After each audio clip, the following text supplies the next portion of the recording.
Voyage. This is John Quintrell. The following is based on my life, my true story. The parts of this story you would hope are fake are the parts that are real. I came to Vietnam as an innocent kid. I left as something else.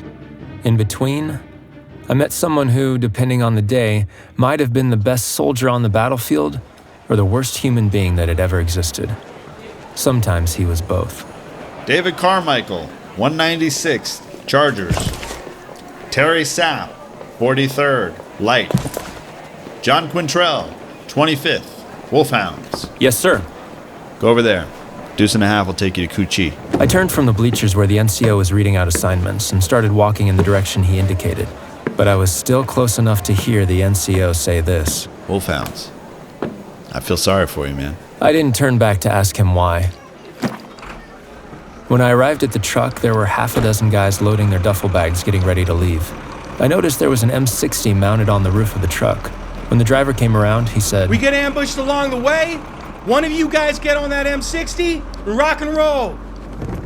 I sat in the truck and stared.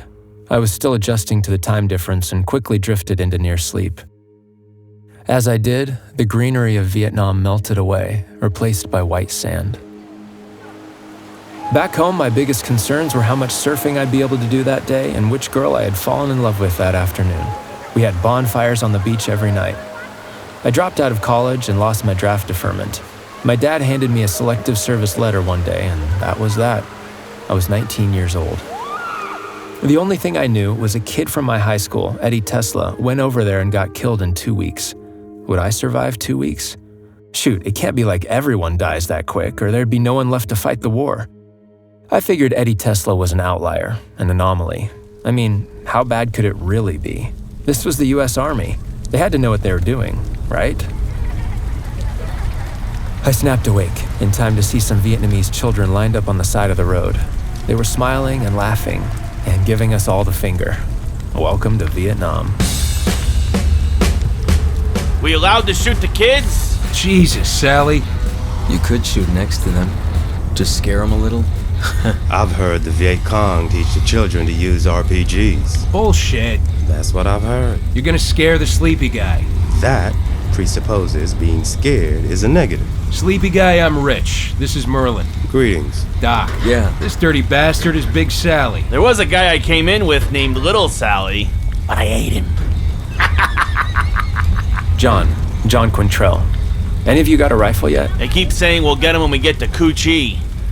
The trucks averaged about 25 miles per hour, and the road was full of potholes filled with water from the monsoon rains. It was a horrible ride, to say the least, made much worse by the fact we had to sit on wooden seats in the back of the truck. It seemed like we had been riding for hours, but eventually we found ourselves driving through the main gate at Cu Chi. There was a sign outside the gate that said, "Home of the Wolfhounds, Nec Aspera Tarrant." The truck pulled up and stopped in front of the Charlie Company area. The driver said, Anybody assigned to Charlie Company? Get off the truck now. "Do we know when we'll be given weapons?" Shit, new guy, we give you a rifle, you're liable to shoot someone. We disembarked and waited in the hot sun for 15 minutes in front of a Quonset building with a sign that said Charlie Company, Home of the Wolfhounds. A company clerk processed us in. Name, date of birth. Oh, damn, that's Teach. The company clerk? You know him? Oh yeah, he's a legend. Why? Teach used to serve in 2nd Platoon. Platoon's guarding a bridge, Hakman Bridge. 10-year-old kid leads a water buffalo across the bridge. For whatever reason, the buffalo looks at Teach, looks him dead in the eyes, lowers its head, drives him straight into the railing. Teach gets gored by a horn in the stomach. Now he's laying under this thing that weighs 2 tons. Teach is thinking this is how he dies. Everyone is going fucking nuts. Finally, a staff sergeant says screw it, shoots the dirty bastard water buffalo. But one of the bullets goes through the buffalo and into Teach's leg. Christ. Name, date of birth. Now they gotta use a jeep to pull the dead buffalo off Teach. All the guy did was stand on a bridge, and he got gored in the stomach, broke 5 ribs, his left foot, and got an M16 round in his knee. I looked at this man who seemed today like a normal guy, You wouldn't guess how badly he'd been injured, except for a slight awkwardness to his movements, perhaps owing to his injuries. He stood slightly off balance, favoring his left side. Even standing on a bridge not in combat was dangerous in Vietnam. After Teach processed us in, he directed us to the armory building where we would be issued our field gear and a weapon. That's where we met him. The him I was talking about at the start. The love child of Alexander the Great and the Antichrist. Lieutenant Ritter. Eyes forward. Tonight you're going out on patrol. Prepare yourselves with a minimum of 20 magazines of M16 ammo, Claymore mine, minimum 3 hand grenades, and 1 smoke grenade. Clean your weapons off and meet at my bunker after dinner. Ritter wasn't the biggest guy or the strongest, though he was certainly compact and fit. Ritter wasn't striking to look at or notably ugly, though he did have a pronounced chin. No, Ritter, if you saw him at the grocery store, was a person you might not notice, unless you looked at his eyes. There was something different about his eyes. They were animal eyes, unknowable, coolly indifferent. One of my dogs had killed a bunny in the backyard once, back home, and I remember the look in the dog's eyes in the moment between me seeing him with the dead bunny's neck in his mouth and me screaming at him. It was that same look Ritter had. Just a predator doing what came naturally. Nothing more, nothing less. A couple of you will stay behind for guard duty. Anyone on guard duty falls asleep, you won't have to worry about the VC. I'll be the one who slits your throat. Ask around if you think I'm fucking joking. I don't know about you, but I plan on getting out of this shithole alive. And if that's not your plan, well, we can take care of that for you. Dismissed. I stifled a laugh. Surely he was joking, right? That was a war crime. There's no way he could be serious, could he? We finally did get our weapons and went to our assigned bunker. Big Sally was sitting on top of the bunker next to us with a monkey on his shoulder. It was surreal, but that was starting to become a trend. This is Sheila. We're engaged. I don't even know how. For $5, I'll let you take a picture with her. I'll give you $5 to go away. She's probably gonna bite one of us and give us a disease. You think the lieutenant is for real? Dirty bastard. Big Sally, you know anything about our LT? You want his social security Do number? you know if he has actually slit someone's throat for falling asleep on guard duty? I know we're replacements for a reason. Average lifespan of a wolfhound is 3 months. No one wants this gig.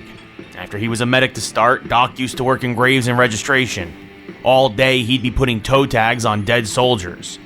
You know how he got there? When he was a medic, Doc tried to get out by shooting himself in the foot. What? Seriously? Yeah, guess he saw too many dead, lost his shit. Figured he'd get out on medical. They actually were gonna give him a Purple Heart, you believe that? But Doc's crazy ass tells him, no, I don't deserve it. So now he's getting court-martialed, but the jail burns down, and some officer takes pity on him, puts him in graves and registration.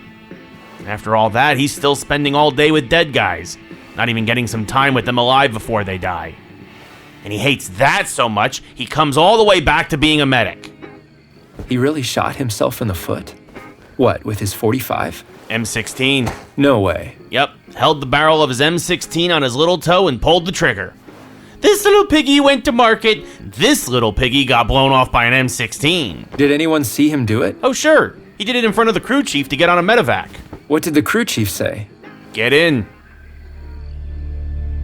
I couldn't imagine hating a place so much I'd shoot myself in the foot with an M16 to get out.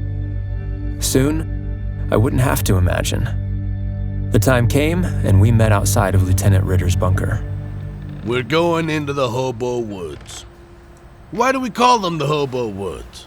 Because... That was rhetorical, you big motherfucker. It's called the Hobo Woods because it's full of VC hobos. It's dense vegetation that the VC uses cover for their command posts and hiding companies of soldiers. You're to find any tunnels that might be hiding VC ammo or supplies. We could barely see in front of us to make our way through the jungle. I'd been told by some soldiers about a snake called a two-stepper, a yellow-bellied bamboo pit viper. I asked why it was called a two-stepper. They said because its venom would kill you in 2 steps. The only thing we were going to find here was a quick death. If the VC didn't kill us, the jungle would.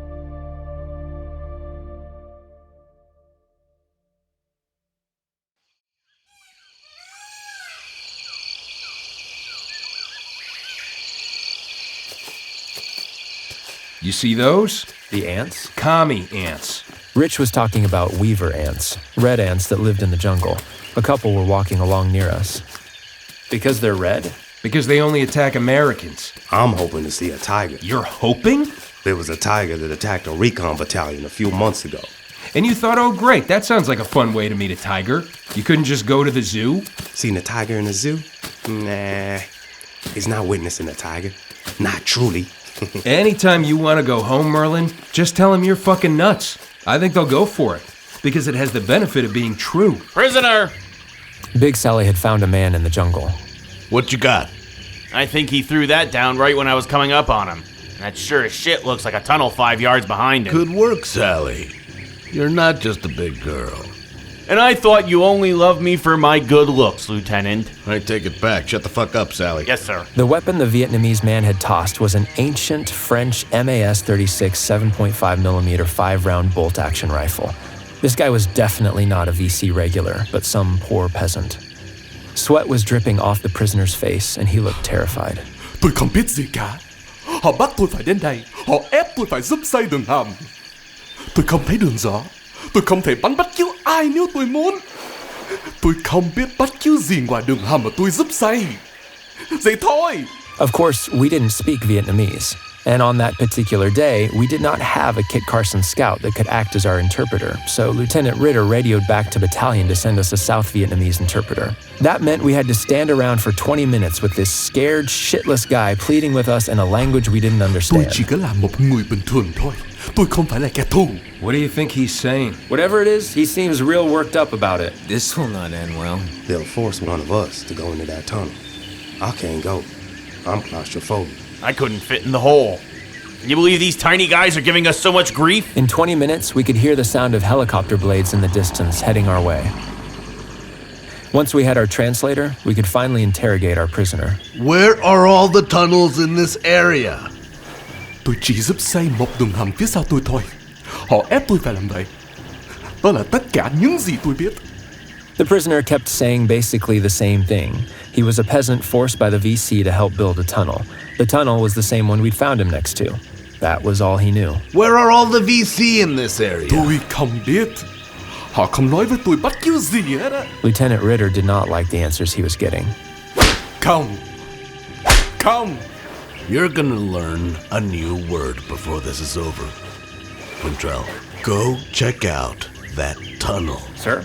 Wasn't a complicated command, Quintrell. I've never done that before, sir. That's what Regina Klein said to me on prom night. Guess what? Didn't stop her either. Yes, sir. The hole to enter the tunnel was tiny, almost comically small. I could barely fit my body into it. Inside the tunnel, there was not enough room to stand.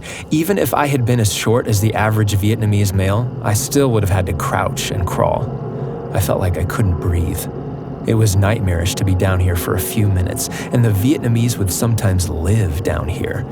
I'd heard stories from other soldiers about tunnels with traps, boxes of scorpions rigged with tripwires to open up, beehives staged at tunnel entrances, bamboo pit vipers hung from ceilings, mines, grenades. But there was none of that here. I finally made it to what was the tunnel equivalent of a living room, a more open space. It was empty except for a dirty bag. I opened the bag, expecting a weapon of some kind, and all I found was a couple pounds of rice. I couldn't get out of there fast enough. If our enemy was willing to live like this to fight us, they wanted it more than we did. I hope to never go into one of these tunnels again. Well, Rice. you find that bag and, just come back? Yes, sir. So you didn't look everywhere. No, sir. I did. You looked everywhere. Yes, sir. Everywhere? Yes, sir.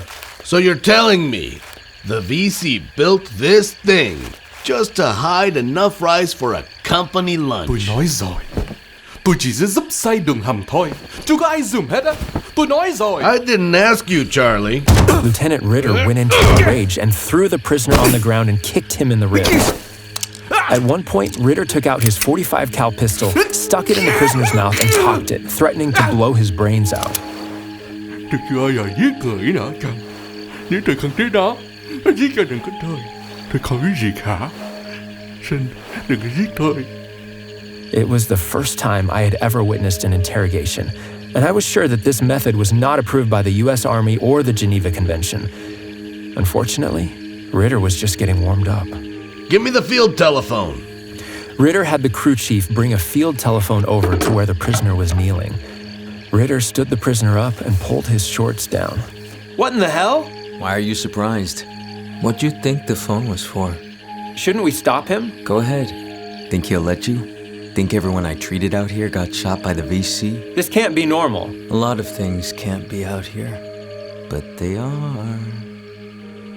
It's almost impossible to understand the heat of Vietnam. It's not like a hot day in La Jolla. The heat sticks to you like it's attacking your entire body. You could take a shower, walk 5 steps into the jungle, and be drenched in sweat. It was so humid, you felt a sensation of drinking in hot water. It was a heat that could make every day feel like a waking dream, like nothing was real or would ever be real again until you got out of this goddamn heat. Dirty bastard. Ritter connected alligator clips from the radio to the prisoner's testicles. All right, Charlie. Where do we find the VC around here? Tôi không biết. You're doing this to yourself. Ritter cranked the ringer handle on the phone, which sent a severe voltage shock into the prisoner's testicles. We all stood around dumbfounded and witnessed this young man screaming and convulsing with pain. No, we can't watch this. He's our superior officer, John. Eventually, Ritter gave up, and the prisoner was loaded up into the helicopter. We all looked at each other as if to say what the hell was going on here. LT must have been trying to call home. Collect! I was beginning to see how the dark gallows humor had a place in Vietnam. It helped us cope with circumstances and events that we could not comprehend or wrap our brain around. In the months to come, I would become a wordsmith in sarcasm and dark humor. Little did I know that this would stay with me for the rest of my life. We watched as Ritter got on the helicopter to transport out the prisoner. Arrakis. Is that a word in English? It's a planet that's hot as shit. There's a book published a couple years ago. The book's about this noble house that gets sent to oversee this planet, Arrakis. The people who were already there say there's not that many of the indigenous population on the planet. In the book, they're called the Fremen. The indigenous people, they live underground. And so anyway, this noble house gets there, and it turns out there's a ton more of the indigenous people than anybody knew, because no one really was able to check. And on this planet, they got these giant worms. They live on the ground, and if they hear you walking on the surface, they come up and eat you. But the indigenous people, they know how to survive. They do a funny walk the worms can't detect. And they live under the surface. What happens to the noble house? Most of them get killed. Except for this guy. He's like the young prince. Why doesn't he get killed? He survives by allying himself with the indigenous people. You got something to tell me, Merlin? Just a word. Arrakis. Usually, when a helicopter takes off, it gets off the ground, lowers its nose, and accelerates forward, gradually increasing its altitude. This pilot, however, lifted the bird off the ground and just kept going straight up. The helicopter faded eastward from our position, and when it was about 500 feet off the ground,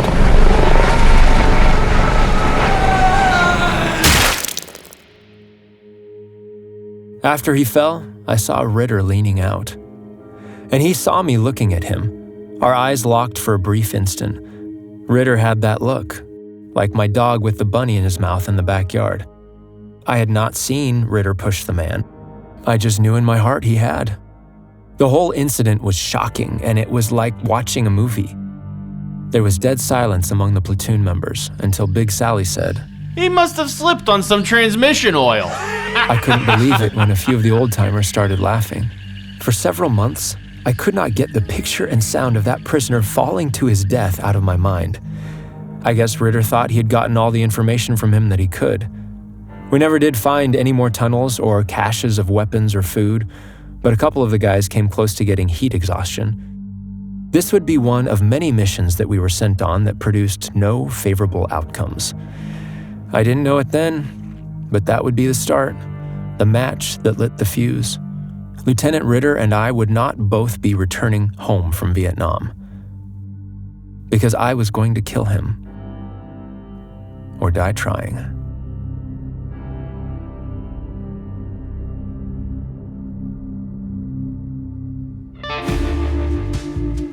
Someone is Killing the Wolfhounds is a production of Voyage Media. The series is produced by Nat Mundell, Robert Midas, Minoti Vaishnav, and Dan Benamor. Executive produced by John Quintrell. Story produced by Minoti Vaishnav. Written and directed by Dan Benamor. Based on the novel My 365 Days with the Wolfhounds in Vietnam, 1968 to 1969, A Combat Veteran's Journey, by John Quintrell. The novel is available on Amazon. A link is in the show notes. Edited, sound designed, and mixed by Nick Missiti. Original music by Derlis Gonzalez. If you're enjoying the show, please leave us a 5-star review on Apple Podcasts or anywhere you're listening, and subscribe now for future episodes.